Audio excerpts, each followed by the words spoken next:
Hello. सही। अच्छा, अब हम जो प्रैक्टिकल कर रहे हैं वो है आर का। अच्छा, आर के 5 प्रैक्टिकल है।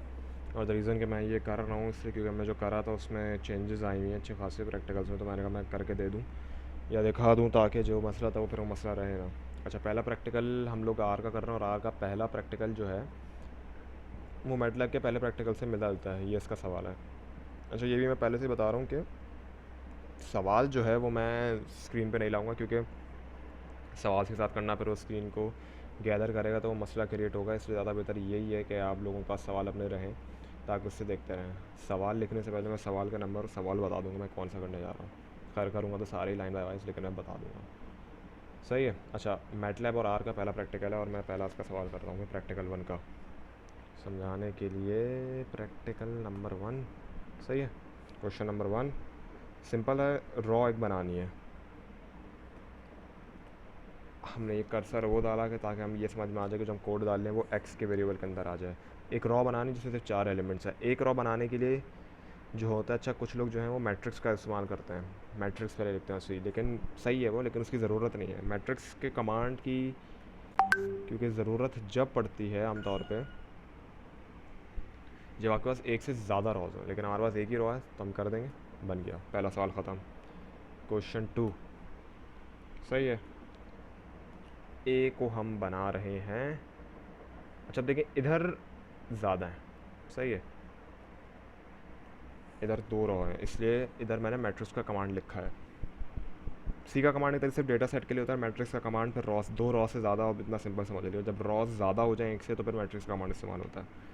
सही है। और हाँ, जब डेटा आप लिख रहे हो तो रॉ वाइज इसको क्या कहते हैं पुट करिएगा। सही है। -3। फिर देखिए दूसरी रॉ शुरू हो गई। मैंने कुछ अलग से नहीं लिखा है भाई भाई, जैसे ही मैंने कॉमा लिखे हुए थे वैसे ही कॉमा डाला है। लेकिन डिफरेंट किस तरीके से बनेगा वो इस तरीके से बनेगा जब मैं इस पर रॉज और कॉलम फिर स्पेसिफाई भी कर दूंगा। इसके कितने रॉज हैं? 2 रॉज हैं और एन कॉलम हैं। ब्रैकेट में ज़्यादा। सही है, 4 है। राइट। अब फिर बाय रॉ। सही है।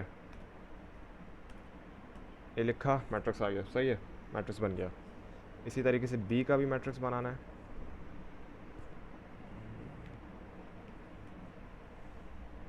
सही है। सही है। सी।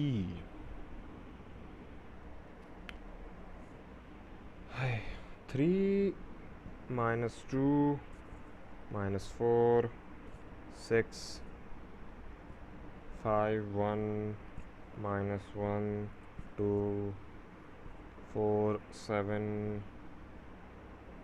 8 और 9। सही है। 0 10 11 और 12। अच्छा, अगर इसमें एरर्स मैं कह रहा हूँ अभी तो आया नहीं है, क्या बता आ जाए, पर मैं यही बता रहा हूँ कि अगर एरर आए भी तो मैं हटाऊंगा नहीं उसको, ताकि आगे आपको लोगों को भी दिख जाएगा किस किस तरीके के एरर आते हैं, किस किस तरीके के आ सकते हैं। अच्छा, इसमें जो कॉलम्स हैं और इसमें जो रॉज हैं उसके लिहाज से हम गिनते हैं कितने रॉज हैं दूसरे वाले बी में।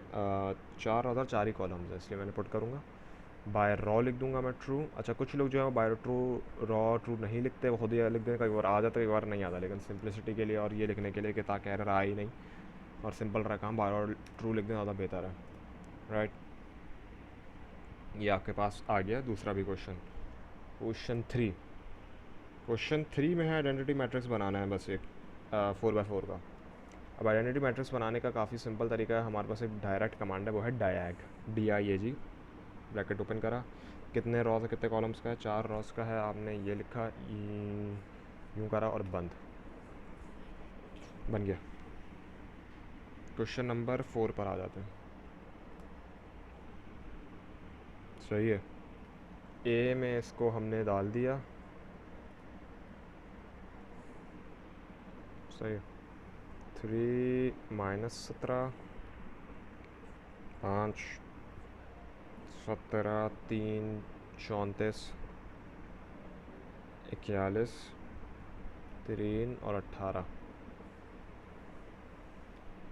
सही है। अच्छा, अगर आप गौर करें इसमें इस क्वेश्चन में एक हरकत मैंने ये करी कि मैंने मैट्रिक्स और सी तो लिखा ही नहीं है। क्या पता आप लोगों ने देख लिया हो, लेकिन जैसे ये भी मसले हो सकते हैं, इसलिए इसकी प्रैक्टिस करते रहना ज़्यादा बेहतर है। राइट, ये मैंने कर दिया। सी का कॉलम बंद और सी का कॉलम खुलिए। रॉस कितनी हैं इसमें?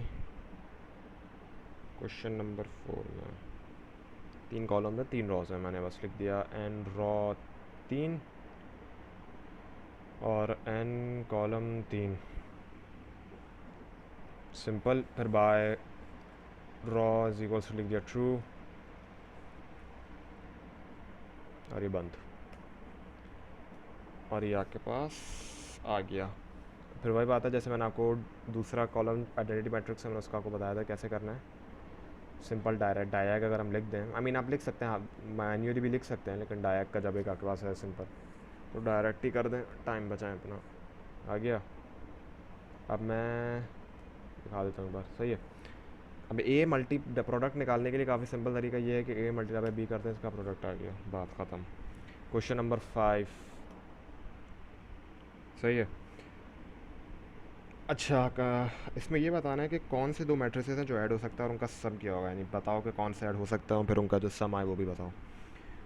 तो मैं देख कर ही बता सकता हूँ कि सिर्फ एफ और एच हो सकते हैं, क्योंकि याद रखेगा मल्टीप्लाई में और प्लस में जो हम 2 करेंगे आमतौर पे ज़्यादातर, उसमें रॉज और कॉलम्स का सेम होना ज़रूरी है, वरना नहीं होगा। मैं बता देता हूँ दिखाकर डायरेक्ट, एक सेकंड। सही है, ये करा 2 -1, फिर 3, फिर 0, फिर -5, फिर 2। सही है, बंद कर दिया। एंड रॉ लिख दिया इधर मैंने 2, सॉरी 3, एंड कॉलम मैंने लिख दिया 2 बाय रॉ ट्रू। सही है। एच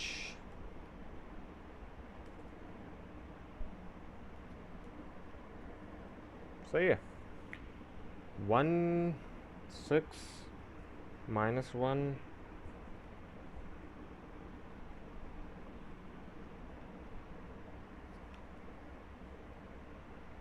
सही है।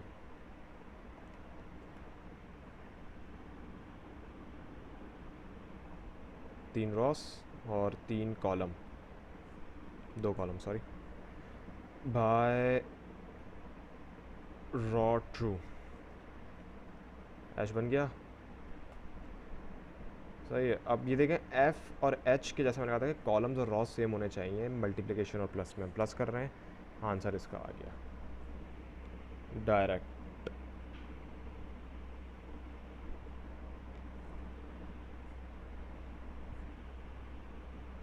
राइट, अब आते हैं क्वेश्चन नंबर 6 में। वो ये पूछ रहा है कि ए बी और A B B A equals to proof करो। ए मैंने लिख दिया,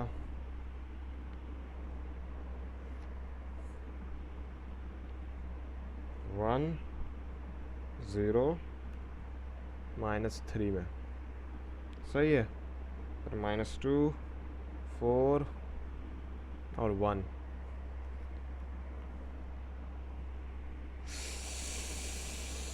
इसमें फिर से मैंने मैट्रिक्स लिखना भूल गया, सी लिखा, राइट, एंड रॉ 2 रॉज हैं और एन कॉलम हैं 4।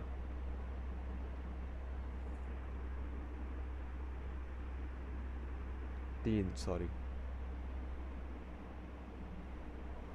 सही है।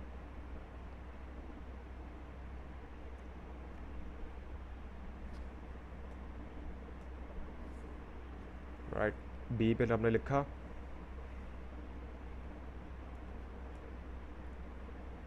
सही है। सी का हमने ब्रैकेट खोला। अच्छा, इसमें जो है फिर 2 कॉलम और 3 रॉज हैं, आपने बस 2 -1 लिखा, 3 लिखा, 0 लिखा, -5 लिख दिया और 2 लिख दिया। एंड रॉस कितनी हैं, 3 रॉज हैं, और एंड कॉलम कितने हैं, 2 हैं। सही है। फिर बाय रॉ, ताकि इसको समझ में आ जाए सिस्टम को कि भाई रॉ के लिहाज से हमें रीड करना है। बंद करा, आ गया। अब मैं सी इज इक्वल से लिख दूंगा कि भाई ए डॉट बी। अच्छा, ए मल्टीप्लाई बाई बी, अभी देखिए गौर करिएगा नहीं होगा। क्यों? जैसे मैंने पहले बताया था कि रॉज और कॉलम सेम होने चाहिए, नॉन कंफर्टेबल एरियाज। सही है। इसी तरीके से मैं डी बी करूँ, बी मल्टीप्लाई बाई ए, फ़र्क नहीं पड़ता, लेकिन दिखा देता हूँ। देखिए नहीं, लेकिन एक और तरीका है जो कुछ लोगों ने करा है, जो अगर देखा जाए तो पता नहीं है कि सही है या नहीं है, लेकिन वो एलिमेंट वाइज फंक्शन के तौर पर है। लेकिन खैर एलिमेंट वाइज भी इसका आंसर नहीं आएगा हमारे पास, लेकिन मैं जब भी एक बार दिखा देता हूँ कि एलिमेंट वाइज भी लोगों ने करा है तो कैसे करा है। बी सही है, सी के अंदर आ गया, ये डेटा आ रहा है। डी के अंदर फिर बी,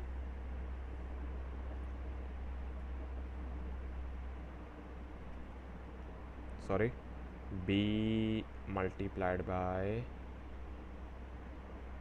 ए। सही है। अब आप बताएं कि आपको क्या सी और डी क्या सेम लिख रहे हैं? नहीं सेम लिख रहे, आप लिख देंगे not verifiable.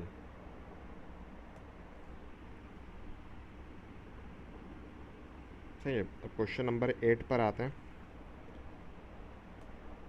Question number 7 associative laws का है। एसोसिएटिव लॉज जो है वो सिंपल है, ए सी, ए प्लस फिर ब्रैकेट बी प्लस सी, और फिर वही ए प्लस बी ब्रैकेट में फिर प्लस सी।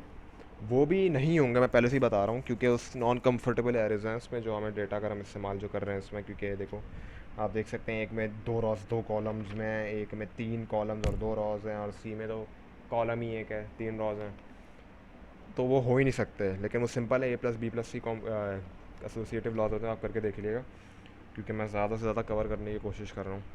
सही है। For the A matrices A and B, A को हमने लिख दिया। सही है।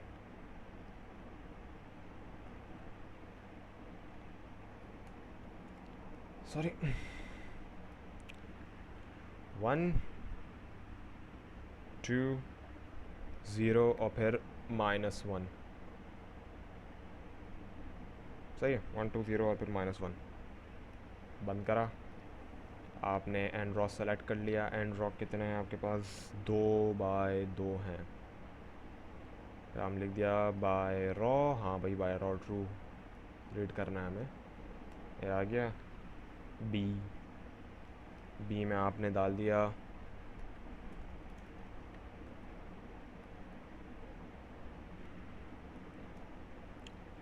सॉरी, अब देखें ये एरर है, जैसे एक ये एरर कभी आए तो बस आप एक कुछ ब्रैकेट जो क्लोज करना से करते हैं और फिर आप आगे बढ़ जाएंगे। मैं एरर हटाऊंगा ही, ताकि अगर आपके पास भी एरर आए तो आपको भी समझ में आ जाए कि भाई किस तरीके से हटाना, क्योंकि कॉमन एरर है मिस टाइपिंग की वजह से। जैसे आप देख सकते हैं मुझसे तो वैसी अच्छी खासी हो रही है यहाँ पे मिस टाइपिंग, लेकिन मैं कुछ भी एडिट आउट नहीं करूँगा।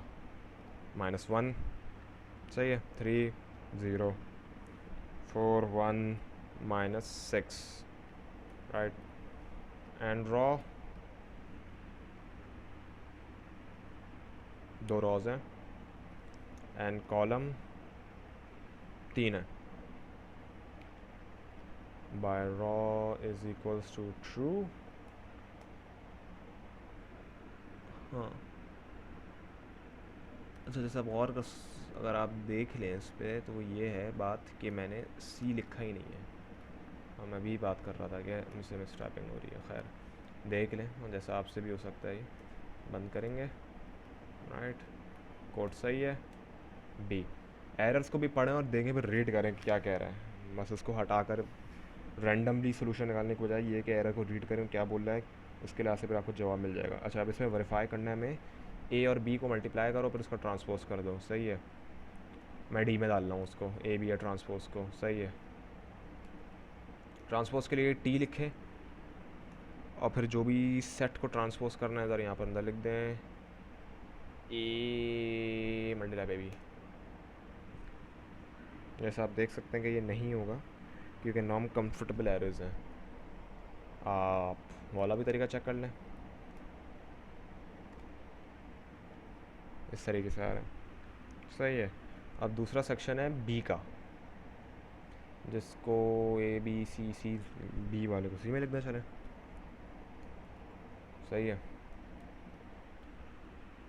अब ये सिंगल है ट्रांसपोज, जैसे बी का पहले ट्रांसपोज करो फिर उसको मल्टीप्लाई करो किससे,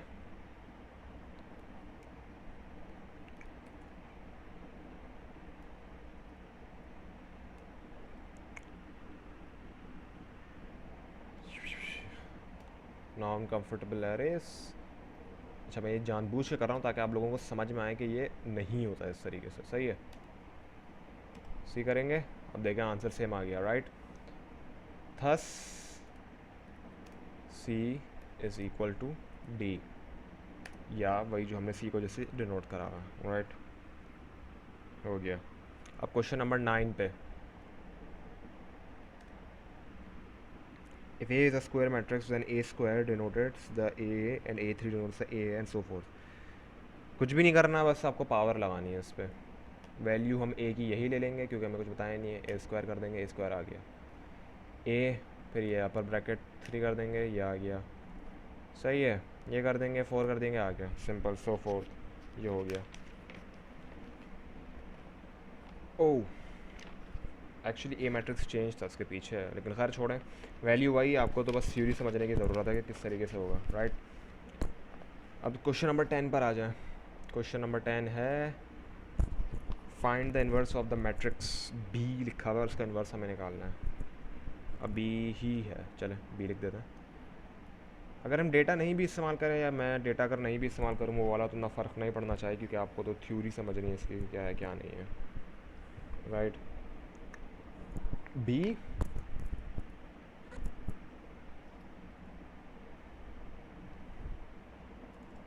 मैट्रिक्स लिखा, फिर ओपनिंग करने के लिए सी लिख दिया। क्या है 1 -1 2 2 0 3 0 1 -1। सही है। एंड रॉ 3/3 है ये। सही है। एंड कॉलम भी 3 है।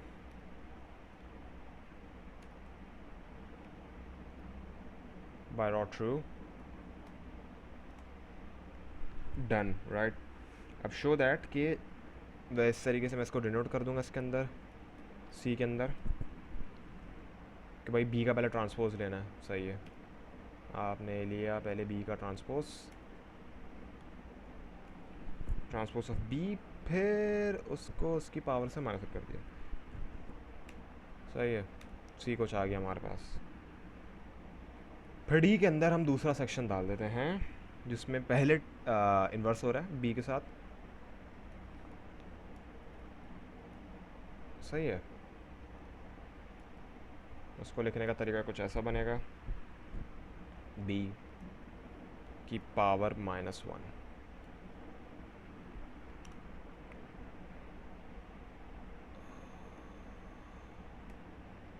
जैसा आप चेक कर सकते हैं कि हमारा आंसर सेम आ रहा है, दस प्रूफ।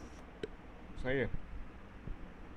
क्वेश्चन नंबर 12 देखिए। क्वेश्चन नंबर 11 वही है कि एसोसिएटिव डिस्ट्रीब्यूटिव लॉ, जैसे लास्ट वाला मैंने स्किप करवाया, और ये ट्रांसपोज लेने हैं और ट्रांसपोज साथ साथ लेना है। आप इसको देखें, आप प्रैक्टिस करें, आपको आपसे खुद ही हो जाएंगे ये। सही है। अब क्वेश्चन नंबर 12 पर आते हैं। ये जो है ये थोड़ा थियोरेटिकल है और ये अंडरस्टैंडिंग वाला है, जो अगर सच कहूँ तो ये आ भी सकता है क्योंकि इसमें solve the following system of equations है। अच्छा देखें, x + y + z = 6 है। फिर दूसरा जो इक्वेशन है 2y + 5z = -4 है। फिर थर्ड 2x + 5y - z = 27। ये मैट्रिक्स वाली इक्वेशन का है। x जहाँ पर भी हम उसके वेरिएबल्स को नहीं उठाएंगे, एक्चुअली वेरिएबल्स की वैल्यू उठाएंगे। जैसे x है y और z है तो उसके साथ 1 1 1 है। 2y है + 5z है, इसके बाद 2y है 5z और x है ही नहीं तो x 0 हो जाएगा इसका। सही है। हम इसको मैट्रिक्स फॉर्म में कन्वर्ट करके दिखा देता हूँ मैं आपको कैसे होगा।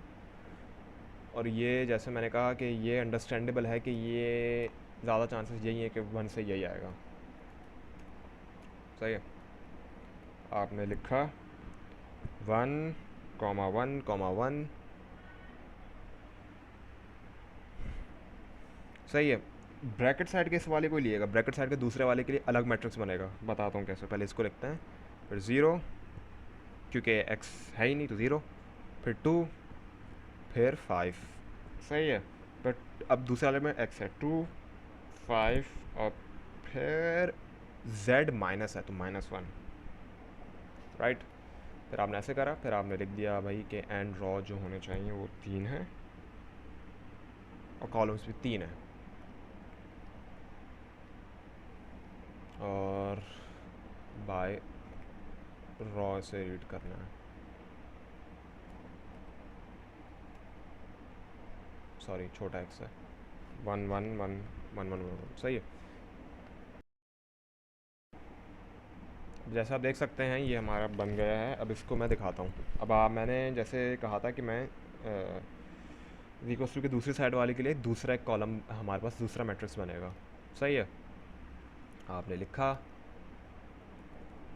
मैट्रिक्स सी, मैट्रिक्स सी लिख दिया। आई मीन ज़रूरत तो नहीं है to be honest with you, लेकिन चले मैट्रिक्स लिखने के बाद लिख देते हैं 6 -4 27, सही है। बंद करा, and row is equals to 1 and column, because हमें कॉलम लिहाज से लिखना है तो 3 है, बाय रॉ ही रीड करेंगे इसे। अभी हम देख लेते हैं क्या सही बना, नहीं बना, सॉरी स्मॉल है। मसला क्या हुआ है, अच्छा अच्छा अच्छा सही है, सॉरी मैंने उल्टा लिख दिया यहाँ पे, एंड कॉलम 1 है, रॉस 3 है, सही है। अब देखें आ गया 6 - 4 27। अब इसको सोल्यूशन सेट करने के अंदर हमने एक्स और वाई यानी डेटा पूरा एंटर कर दिया। अब सोल्यूशन का एक मैं वेरिएबल बना रहा हूँ, आप कुछ भी बना लें। ये लेकिन कमांड है सॉल्व, सॉल्व एक कमांड है जो कि ये प्रोडक्ट इक्वेशन सॉल्व करने के लिए होता है, सही है। मैं यहाँ पे लिखूँगा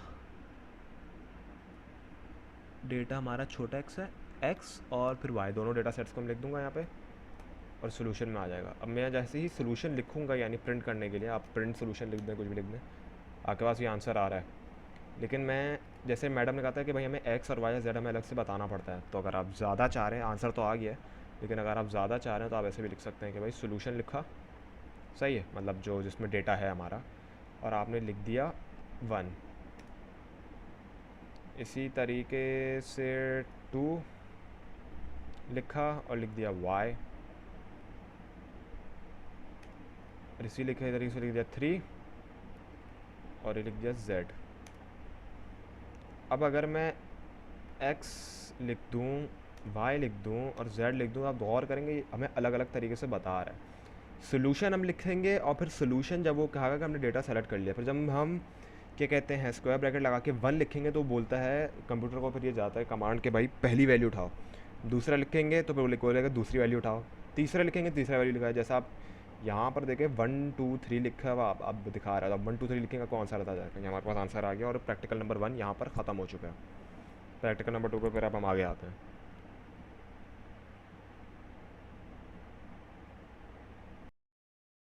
सही है, अब हम आते हैं प्रैक्टिकल नंबर 2 पे। मैं ये सारे जो है प्रैक्टिकल्स एक साथ ही कर रहा हूँ ताकि एक साथ ज़्यादा हो सके, सही है। Practical number 2 question number 1। Question number 1 है कि भाई the list of IQ scores are, बहुत सारा डेटा दिया हुआ है, 118 से शुरू होकर 150 पे ख़त्म हो रहा है, सही है। और लिखा हुआ है कि enter the following data in a 7/5 matrix form. और 7/5 मैट्रिक्स फॉर्म आप सोच रहे हैं क्या होगा, ये इसका मतलब होता है 7 रॉज और 5 कॉलम्स की मैट्रिक्स फॉर्म। कैलकुलेट क्या क्या करना है, mean, median, range, variance, standard deviation, minimum, kurtosis, सही है। तो हम आते हैं इसकी तरफ अब सॉल्व करने के लिए।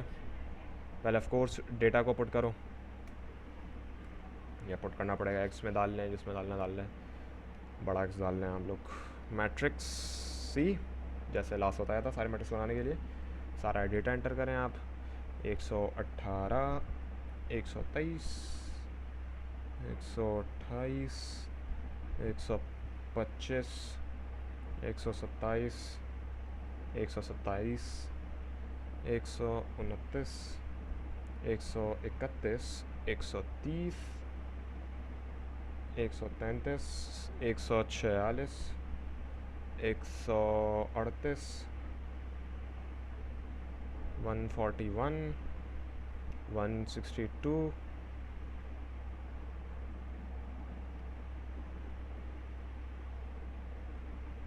सही है। मैं कहाँ था, हाँ ये रहा, सही है। 150, फिर 154, 119, 123, 124, 126, 127, 128, 129। मैं सच कहूँगा मुझे बड़ा मज़ा आ रहा है अभी लिखने में। 130, 133, एक 36, एक 39, एक 40, एक 43, 149, 150, 164 और फिर 150, ख़त्म आखिरकार। सही है। अब हमें बनाना है एन रॉस 7/5 है तो एन रॉस 5 7, फिर एन कॉलम 5। सही है। By row is equals to true. ये बंद करा। हाँ 34 वैल्यूज़। अच्छा अगर आप देख सकते हैं कि भाई इसमें कह रहा है कि in matrix C data data length 34 is not a sub multiple of और multiple of the number of rows 7। अच्छा ये बहुत बहुत कॉमन होगा प्रॉब्ली कि आपके पास ऐसा एरर आया अगर आप किसी बड़े का डेटा ले रहे हैं। जैसे मैंने अभी लिखा, मैंने रॉ करा, मेरे पास एरर आ गया। सही है। लेकिन एरर को मैंने पढ़कर मैं ये समझ गया कि भाई 34 वैल्यू, और वो कह रहा है कि भाई 34 7/5 के कॉलम में आ नहीं सकते, क्योंकि अगर आप कैलकुलेट करें 7 मल्टीप्लाई बाय 5 35 होता है, यानी 35 वैल्यूज़ नहीं चाहिए, लेकिन 34 है। वो कह रहा है कि भाई वैल्यूज़ कुछ कम है, ऊपर नीचे हैं, हो नहीं सकता। तो फिर मैंने अभी अभी डेटा पढ़ा है वापसी, तो मैंने अभी देखा है कि मैंने एक जगह पे 130 कम लिखा है, और वो जगह थी ये वाली यहाँ पर। तो मैं एक और 130 लिख दूँगा। क्या पता आप लोगों ने मुझे सवाल लिखते हुए पढ़ देख लिया होगा, ये मसला आया हो। लेकिन देखिए ये आपका बन गया 7 रॉज और 5 कॉलम्स का डेटा। अब इसमें हमें जो निकालना है वो है मीन, मीडियन और रेंज। मीन निकालते हैं, काफ़ी सिंपल। खैर इसके तो काफ़ी सिंपल ही है। मीन लिखेंगे डायरेक्ट, एक्स लिखा, आंसर आ गया, सिंपल। मीडियन लिखा, सिंपल, एक्स लिखा, आंसर आ गया, मीडियन बीच की वैल्यू। रेंज लिखी, एक्स लिखा, रेंज आ गई भाई कि कहाँ से कहाँ तक जा रही है टोटल वैल्यूज़। वेरिएंस लिखा, वेरिएंस के लिए फिर जो हमारे पास डेटा सेट है वो होगा VAR, सिंपल। सही है, डेटा सेट लिखा, सबका वेरिएंस आ गया, ग्रेट। अच्छा स्टैंडर्ड डिविएशन, स्टैंडर्ड डिविएशन के लिए काफ़ी सिंपल ये है कि स्टैंडर्ड डिविएशन और आप एक्स लिखते हैं, आंसर आ गया भाई मीन से कितना डिविएटेड हुआ हुआ है। फिर अब आप निकालेंगे मिनिमम। मिनिमम का भी काफ़ी सिंपल फॉर्मूला है। मिनिमम लिखा, एक्स लिखा, आंसर, मिनिमम वैल्यू कौन सी है। फिर मैक्सिमम भी है, सिंपल, मैक्सिमम लिखा, एक्स लिख दिया, हो गया। और है फिर RMS, परसेंटाइल और स्क्यूनेस और कर्टोसिस। अच्छा स्क्यूनेस और कर्टोसिस मैं देखता हूँ अगर हो रहा है, वरना आपको जो एक्चुअली स्क्यूनेस और कर्टोसिस हमारे पास डायरेक्ट होता नहीं है। आपको एक इंस्टॉल डॉट पैकेजेस में जाएं, सही है, पैकेजेस जाएं, यहाँ पर आप लिखेंगे मोमेंट्स। ये एक पैकेज होता है, समझ लें कि आप इसके आर के अंदर ना और एक्स्ट्रा डेटा डाल लें करने के लिए। इंस्टॉल डॉट पैकेज जैसे ऐसे लिखा, मोमेंट्स का एंटर करेंगे, आपके पास फिर वो डेटा आएगा, वो सेट हो जाएगा। अच्छा अब इंस्टॉल होने में थोड़ी देर लगती है, इसलिए मैं नहीं कर रहा क्योंकि मेरे पास इंस्टॉल हुआ हुआ है। नहीं हुआ हुआ होगा तो फिर मैं वापसी कर लूँगा भाई, लेकिन सिंपल है। स्यूनेस लिखा, एक्स लिखा, कुड नॉट फाइंड स्यूनेस, सही है, करना पड़ेगा मुझे। इंस्टॉल डॉट पैकेजेस,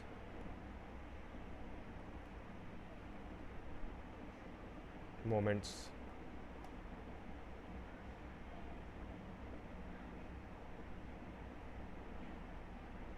भी कह रहा है भाई क्विक कर लो, मैंने 0 कर दिया, क्लाउड ओके कर दिया। सही है, अब ये शुरू हो गया है। सही है, हो गया, अब कर सकते हैं। स्क्यूनेस एक्स लिखा। अच्छा, एक सेकेंड।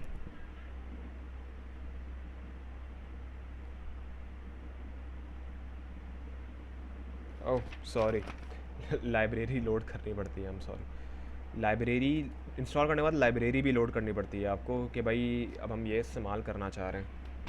सही है, तो आप बस जो आपने डाउनलोड करा है पैकेज का नाम मोमेंट्स है, मोमेंट्स आपने करा, लाइब्रेरी इंस्टॉल हो गई।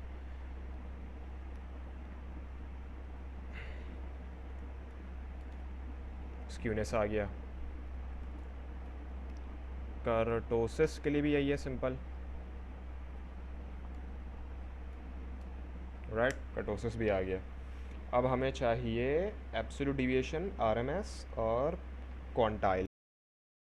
ठीक है, अब पहले हम निकालते हैं एब्सोल्यूट डेविएशन। एब्सोल्यूट डेविएशन का कोड भी सिंपल है, मैड है, मैड, बस, डन।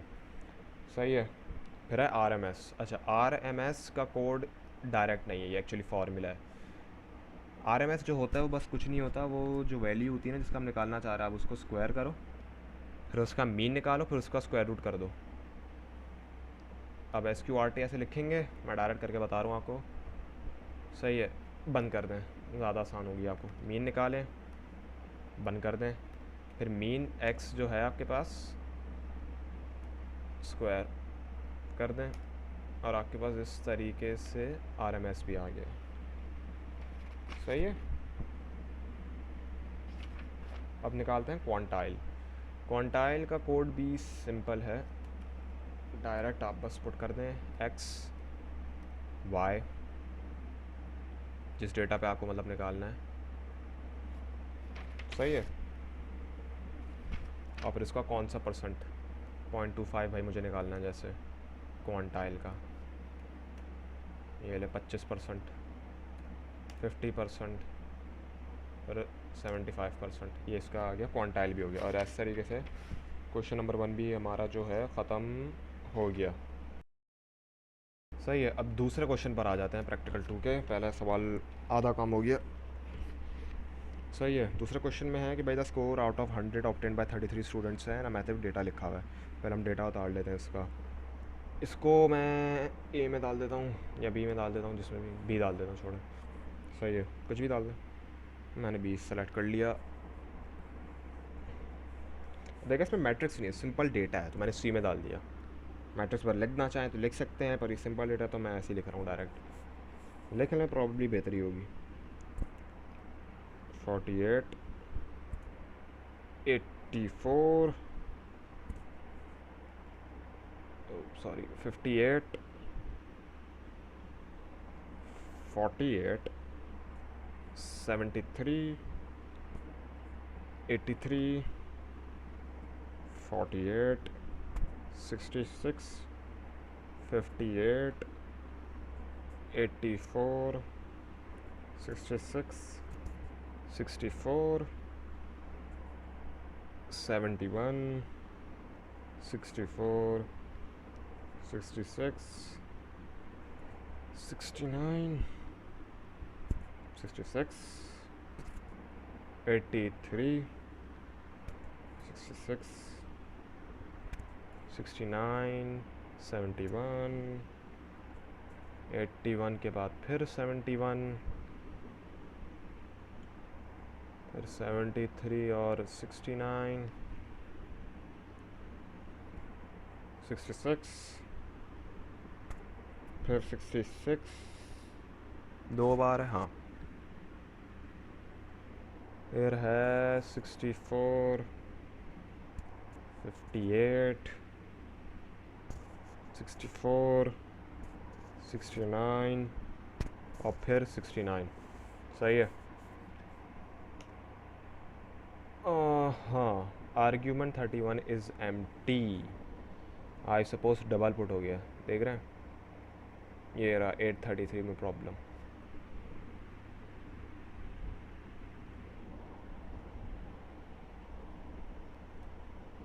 सेवेंटी थ्री, फिर है 83, फिर 48।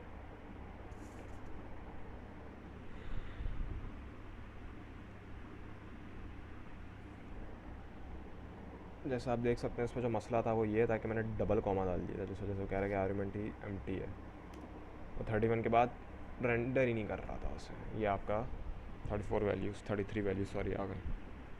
सही है। अब इसका पहले हमें निकालना है कि भाई अर्थमेटिक मीन जो है वो ज्योमेट्रिक मीन और हार्मोनिक मीन से ज़्यादा होता है। ये वही थ्योरम है एक तरीके से जो बड़ी शुरुआत से हम लोग करते हुए आ रहे हैं। अर्थमेटिक मीन जो होता है वो कुछ नहीं होता, सिंपल मीन होता है जैसे हम निकालते हैं।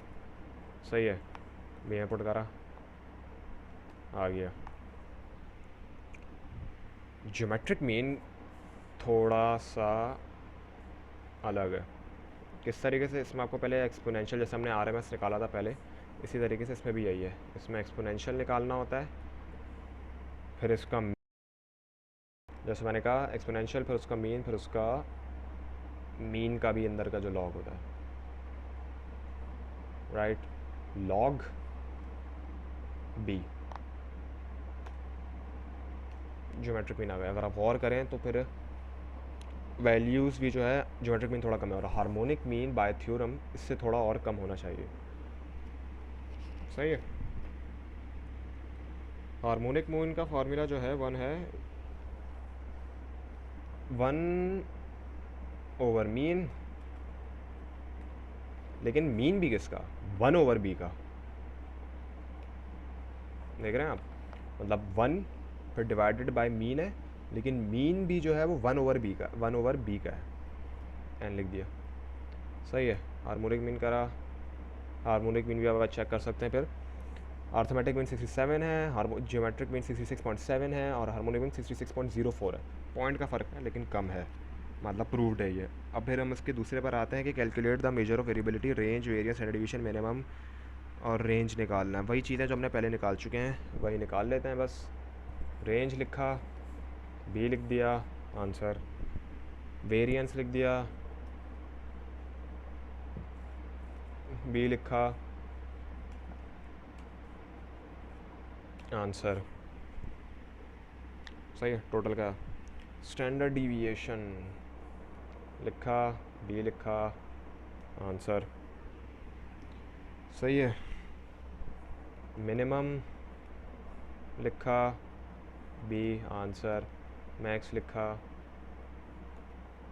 बी लिखा, आंसर। अब आते हैं हम इंटर क्वार्टाइल रेंज पे। ये चीज़ नहीं है इंटर क्वार्टाइल रेंज का भी, लेकिन फॉर्मूला काफ़ी सिंपल ही है, नहीं भी है तो आप बस लिखेंगे IQR और फिर बी। अच्छा, अगर आप गौर करें तो ये पहला कोड आएगा जिसका कोड ही लिटरली फुल फॉर्म में IQR। सर अभी इंटर क्वार्टाइल रेंज ही है जिसका पूरा फुल फॉर्म में आया।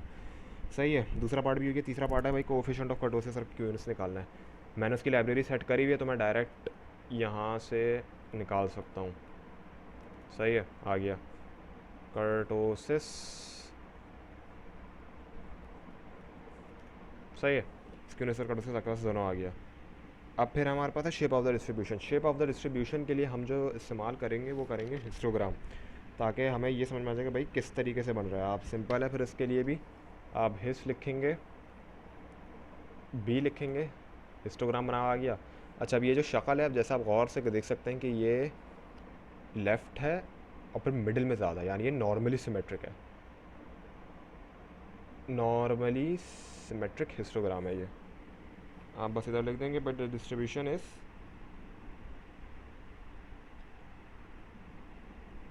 कि भाई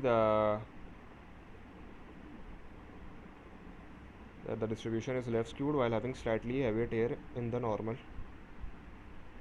distribution। नॉर्मल है, ज़्यादा राइट की तरफ थोड़ा जा रहा है लेकिन ज़्यादा नॉर्मल है। सही है, बस बात ख़त्म। हिस्टोग्राम भी आपने देख लिया, शेप ऑफ द डिस्ट्रीब्यूशन भी आपने उससे बता दी कि भाई नॉर्मली डिस्ट्रीब्यूटेड है और लेफ्टली स्क्यूड है। बता देता हूँ, it is left skewed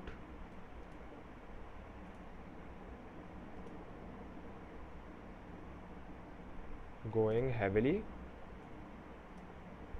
towards normal।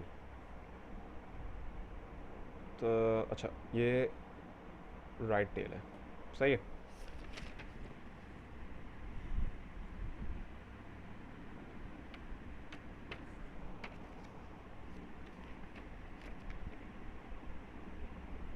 अब फिर आ जाते हैं हम कोफिशिएंट ऑफ वेरिएंस निकालने के लिए। कोफिशिएंट ऑफ वेरिएशन की ख़ास बात यह है कि दिमाग में रखिएगा, क्योंकि वो कोफिशिएंट ऑफ स्टैंडर्ड डिविएशन आ जाता है, स्कोशिया स्कूनेसिस कर्टोसिस आ जाता है, तो आपको लगता है भाई स्कूनेसिस कर्टोसिस या वेरिएंस ही निकालने को कह रहा होगा ज़रूर, राइट। लेकिन वेरिएंस निकालने को एक्चुअली नहीं कह रहा, इसका फॉर्मूला ही डिफरेंट है। इसका जो फॉर्मूला है वो ये है कि भाई स्टैंडर्ड डिविएशन आप निकालेंगे, जो भी आप उसका कर रहे हैं, तो स्टैंडर्ड डिविएशन डिवाइडेड बाय उसका मीन, और फिर मीन जो आप कर रहे हैं उसको आप मल्टीप्लाई कर देंगे 100 से। ये फॉर्मूला है। या आप एक एक लाइन में भी कर सकते हैं, ये जैसे 3 लाइनों में डिफरेंट में कर सकते हैं, एक एक लाइन में कर सकते हैं, जैसे मैंने करा है। आंसर आपके पास डायरेक्ट आ गया, राइट। फिर छठा है कि भाई स्यूनेस कोफिशिएंट निकाला, उसमें फॉर्मूला में दिया हुआ है। हम ये फॉर्मूला पुट कर देते हैं कि भाई 3 multiplied by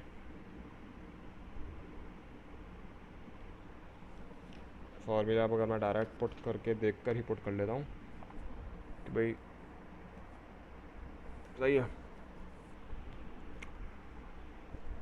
mean of B minus median of B, सही है।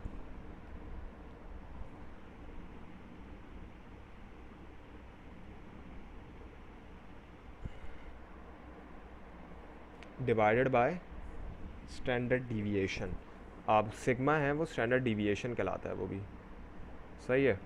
सिग्मा स्क्वायर होता तो मीन यानी पॉपुलेशन का मीन, लेकिन ये सिंपल सिग्मा है इसलिए स्टैंडर्ड डिविएशन। और आपके पास भी आंसर इसका आ गया।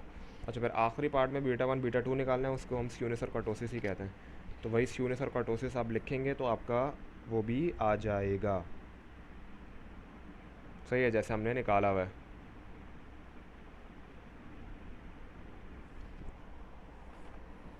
राइट।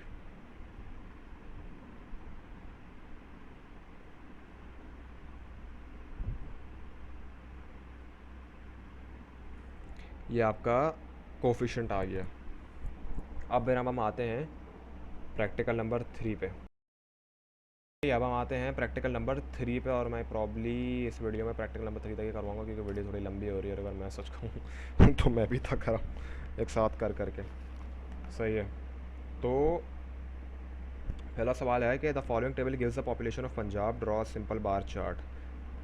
लेबल भी करना है एक्स और वाई एक्सिस को, राइट टाइटल और use the red colour to colour them, सही है। 3 सवाल हैं, बहुत बड़े नहीं हैं और कोड बहुत ज़्यादा मुश्किल नहीं, लेकिन पहले वालों से थोड़ा कम सिंपल है।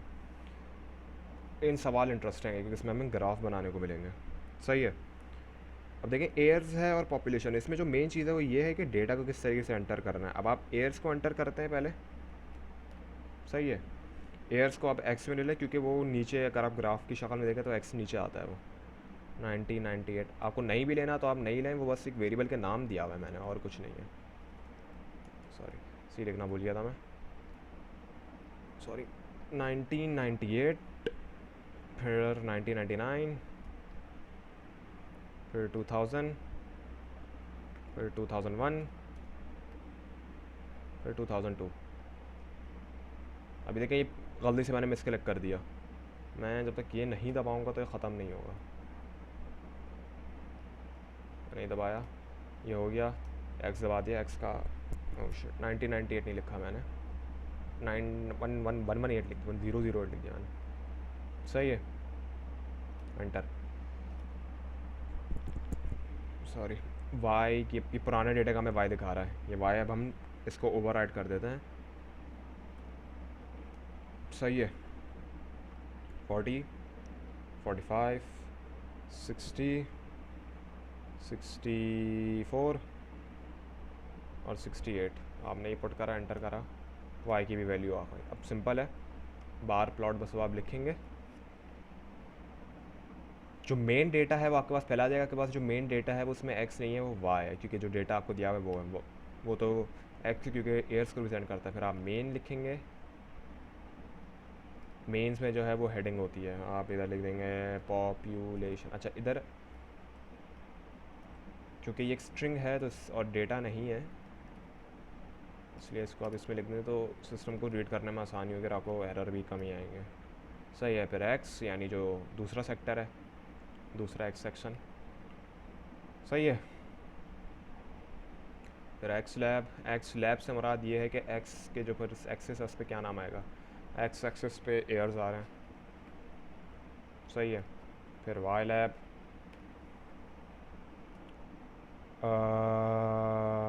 पॉपुलेशन आई सपोज आ जाएगा। सही है। अच्छा अब मैडम ने हमें लिखा हुआ है सवाल में कि भाई कलर जो है वो रेड होना चाहिए, तो आप रेड लिख देंगे। सही है। ये बंद, और एक बार प्लॉट अब बना हुआ आ जाना चाहिए, जो मेरे ख्याल से आ गया है। एक सेकंड। हाँ देखिए, population of Punjab main heading, population बिल्कुल सही है, और एयर्स यहाँ पर, और एक्स की, अच्छा एक्स की देखें अब यहाँ पर ये नहीं आया, ये क्यों नहीं आया, ये प्रॉब्ली इसलिए नहीं आया क्योंकि हमने उसको सही से सेलेक्ट नहीं करा, या तो हमने छोटा एक्स बड़ा एक्स कर दिया होगा। हाँ हमने एक्स डायरेक्ट लिख दिया, नेम्स डॉट आर्ग होता है, यानी जो दूसरा जो डेटा है आपका, जो आपके एक्स एक्सेस पर आ रहा है वो names dot arg is equals to X होता है। सही है। अब आपके पास सही आना चाहिए क्योंकि हम नेम्स उठा रहे हैं सिर्फ उसमें से, आर्ग्यूमेंट में से, तो आपके पास आ गया। सही है। अब दूसरे सवाल पर आते। सही है। अब इस पर आ जाते हैं क्वेश्चन नंबर 2 पे। क्वेश्चन नंबर 2 इन तीनों सवाल में सबसे इंटरेस्टिंग है अगर मैं कहूँ, या कॉम्प्लेक्स कहूँ, क्योंकि इसमें डेटा किस तरीके से पुट करना है ये आपको सही से पता होना चाहिए, वरना आप फंस सकते हैं बड़े बुरी तरीके से, क्योंकि ग्राफ्स में डेटा पुट करना ज़्यादा मुश्किल है। अब आप देखेंगे इसमें लिखा है the following table represents the early development in the field of industry transport and agriculture of Pakistan, construct a सब डिवाइडेड बार चार्ट। एयर्स लिखे हुए हैं, इंडस्ट्री ट्रांसपोर्ट एग्रीकल्चर का टोटल लिखा हुआ है, टोटल को हम नहीं लेंगे क्योंकि सब डिवाइडेड बार चार्ट है। सब डिवाइडेड बार चार्ट की अगर आप कुछ समझ में आएगा कैसा होता है तो स्टैक्ड बार चार्ट कहलाता है असल में ये, और वो इन दी एंड में तीनों को मिलाकर टोटल ही दिखाता है वो, तो टोटल की वैल्यू मुझे लेने की ज़रूरत ही नहीं है। आपको समझ में आ जाएगा मैं क्या कह रहा हूँ लिखने के बाद, लेकिन अभी के लिए ये लिख देते हैं। एक्स में मैं मेन डेटा लिख रहा हूँ यानी 100। अच्छा इसमें रॉज ज़्यादा है तो इसमें मुझे मैट्रिक्स लिखना पड़ेगा। सही है। 100, 80, 40, 120, 100, 50, 130, 120 और फिर 55। सही है। यहाँ पर मैंने लिख दिया एंड रॉ कितने हैं, 3/3 का रॉ है और 3/3 का रॉ कॉलम है। सही है। By row is equals to true. सही है। आ गया। अब हमें एयर्स का सेक्शन लिखना है। एयर्स का सेक्शन मैं वाई में लिख देता हूँ, कुछ भी लिख दें आप, ज़रूरी नहीं है कि एक्सेस के नाम से हम नाम नेमिंग करें, लेकिन लिख दें। सही है। अच्छा जब आप एक स्ट्रिंग नंबर या वर्ड्स लिख रहे हो ना तो आप इसको इसमें लिखिएगा डबल कॉमास में, लेकिन अभी चूँकि नहीं है इसलिए आगे का इधर सिंपल लिख रहे हैं। सही। 1998, 1999, 1999, 2000, और ये वाई भी बन गया। सही है। तो एक्स और वाई आ गया है। अब हम सेक्टर्स का एयर भी डाल लें क्योंकि सेक्टर्स इंडस्ट्री ट्रांसपोर्ट और एग्रीकल्चर के लास्ट में बताना है ना, राइट। तो सेक्टर भी मैंने लिख दिया। सही है। अच्छा जैसा मैंने कहा था वर्ड्स में लिखना होता है, ये ऐसे लिखते हैं, इंडस्ट्री,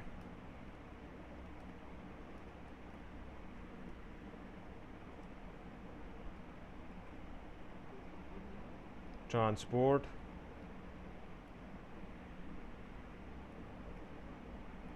एग्रीकल्चर। सेक्टर दिखाने के लिए देखिए लिखा हुआ आ गया। अब इन्हें हम पुट करते हैं। सही है, बार प्लॉट ही है।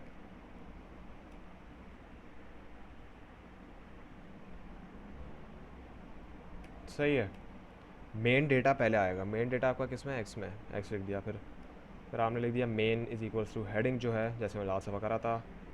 हेडिंग आप लिख दें, क्या लिखें क्या लिखें क्या कर लें, एक early development.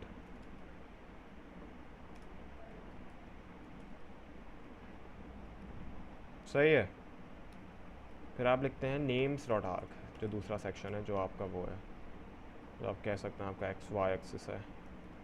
Names dot arc एक में आप वाई लिख देंगे। सही है, और फिर आप एक्स लैब, जो एक्स एक्सिस पर आएगा वो कहलाएगा एयर्स। वाई लैब यानी वाई एक्सिस पे क्या हेडिंग आएगी, वो आएगी डेटा, आई सपोज कुछ भी लिख दें, डेटा लिख दें। सही है। अच्छा, कलर जो हैं इनके डिफरेंट होंगे, राइट। तो कलर्स के लिए आपको एक्चुअली बनाना पड़ेगा ये। कैसे, एक रेनबो सेट लेंथ का भी मेथड होता है, लेकिन आप उसको नहीं लिखते। सही, अभी मैं ये लिख रहा हूँ जानबूझ के, मुझे पता है कि ये गलत है, पर ताकि कोड सेव हो जाए, राइट। बार प्लॉट तो बन गया, लेकिन पहले मैंने कलर की एक्चुअली बना रही थी, जो मैंने नहीं बनाया। कलर्स का आप एक बनाएंगे सेक्शन, जिसमें आप लिख देंगे कलर्स जो आपको चाहिए, रेड, ग्रीन। सही है, और फिर ब्लू। कलर आपके पास आ गए। अब आप वापसी इस कोड पे जाएं। द ओनली रीज़न मैंने कलर में ये रेड लिखा और पूरा कोड मिटाया नहीं, सिर्फ और सिर्फ इसलिए क्योंकि मुझे कोड चाहिए था। कलर रेड नहीं डालना, क्योंकि मैडम ने कहा था इसमें डिफरेंट है। सही है, कलर मैं डाल दूंगा। अब आपका बार प्लॉट बन जाना चाहिए होगा, देख रहे हैं।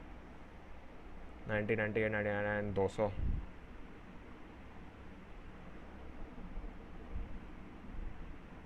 2000 लिख रहा था, 200 लिख दिया। खैर,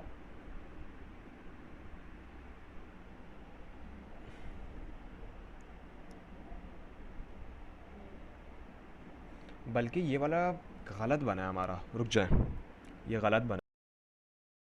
अच्छा, मैं ये एरर मैं सॉल्व कर रहा हूँ, लेकिन डेटा कैसे गलत बना है वो इस तरीके से गलत बना है, अगर आप गौर करें तो डेटा में 1998 में 220 टोटल था, 1999 में 270 और 2000 में 305। 1998 में सबसे ज़्यादा आ रहा है, जबकि डेटा में अगर आप गौर करें तो 1998 में सबसे ज़्यादा नहीं, सबसे कम होना चाहिए। डेटा उल्टा हो गया आपका, जैसा आप देख सकते हैं। सही है, तो उसको सबसे अच्छा तरीका ये है कि मैं आपको एरर करके दिखा दूँ, जो मुझे समझ में आ गया कि क्या प्रॉब्लम एरर है। एरर ये है कि एक्स को जिस तरीके से हमने डेटा में सेट करा था ना, एक्चुअली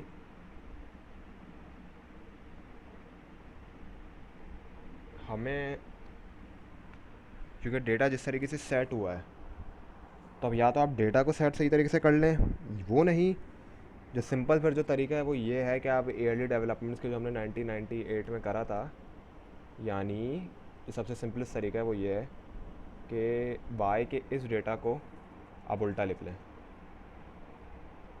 सही है, 1999 फिर 1998। सही है, और फिर मैं ये कर दूंगा, तो इस तरीके से डेटा कम से कम एक्यूरेट हो जाएगा, राइट। कि 2000 में सबसे पहले, फिर 1998 में कम है उससे काम, फिर 1998, क्योंकि हमें डेटा में लिटरली दिख रहा है कि 220, 305 2000 में था और इसमें ही था। तो क्वेश्चन नंबर 2 इस तरीके से हो जाएगा। सही है। अच्छा, इसमें क्या कहते हैं, लेजेंड भी लिखना है। लेजेंड का फिर जो कोड होता है वो होता है, लेजेंड लिखा आपने। अच्छा, लेजेंड का कोड काम ही सिर्फ जब कर दे आप बार प्लॉट बना दें, तो इसके बाद ही हो सकता है। आपको किधर चाहिए, किस सेक्शन में चाहिए, आप उधर लिख देंगे। मुझे भाई टॉप राइट में चाहिए, मैंने टॉप राइट में लिख दिया। सही है, नाम किसका होना चाहिए, सेक्टर का, जो मैंने लिखे हैं। सही है, सेक्टर इधर काम आएंगे। फिर CEX जो होता है वो उसका मतलब कोई साइज़ क्या, मैं 1.1 चाहता हूँ। सही है, और कलर क्या है, लेकिन कलर में इसकी जगह हम लिखते हैं फिल। फिल में हम लिखेंगे रेनबो। रेनबो जो है वो उसका कोड है डायरेक्ट। सही है, फिर इसमें जो रेनबो की लेंथ होगी, यानी कि भाई रेनबो में जो 7-8 कलर्स हैं उसमें से कितने कलर्स चाहिए तुम्हें, लेंथ क्या होनी चाहिए, तो लेंथ जो होगी वो होनी चाहिए सेक्टर के मुताबिक। सही है।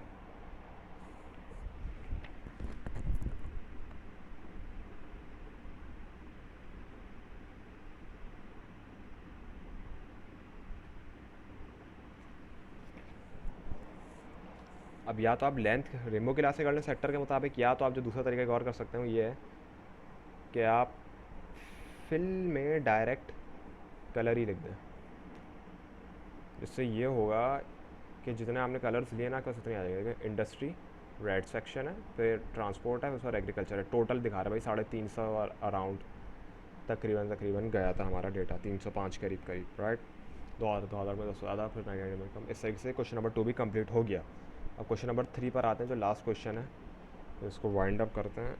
ये है कि भाई drop I diagram for the following data.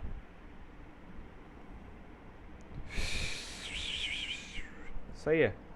आपने एक्स ले लिया, एक्स में बस डेटा डाल दें 190 64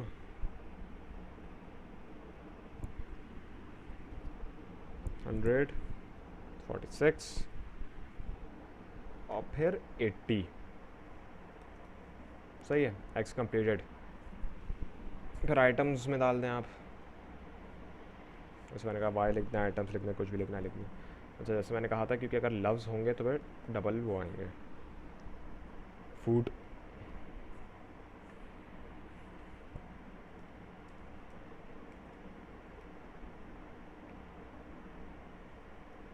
सही है। रेंट, मेडिकल,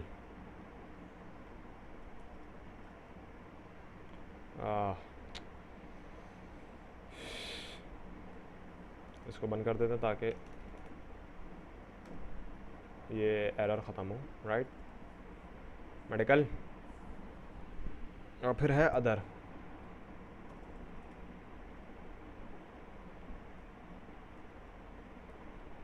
सही है, सारे हो गए। फूड, क्लोथिंग, रेंट, मेडिकल और अदर। आइटम्स भी कंप्लीटेड हो गया। अब क्या है, लेबल एक्स वाई से write title and colour them. Pie diagram बनाना है, पाई हम लिखेंगे डायरेक्ट बस। सही है। इसमें भाई ये मेन डेटा आप इसमें लिख दें। मेन डेटा के बाद एक्स है, फिर है मेन डॉट आर्ग, सॉरी मेन है, नेम डॉट आर्ग तो आगे आता है। मेन डॉट आर्ग में आप हेडिंग डाल दें अपनी, क्या कहते हैं, एक्सपेंसेस। मैं बार बार मेन डॉट आर्ग कह रहा हूँ, मेन है सिर्फ। सही है, हेडिंग है। फिर आप वाई डायरेक्ट, इधर नेम्स डॉट आर्ग लेने की ज़रूरत नहीं पड़ती क्योंकि वो पाई डायग्राम है, तो पाई डायग्राम का जो कोड है वो अलग तरीके से चलता है। सही है।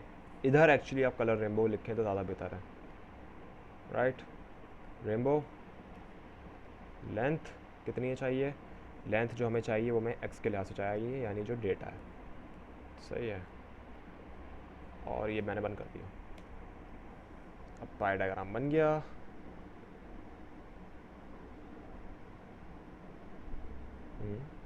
नाइनटीन 98 19 डेटा गलत उठा रहा है ये।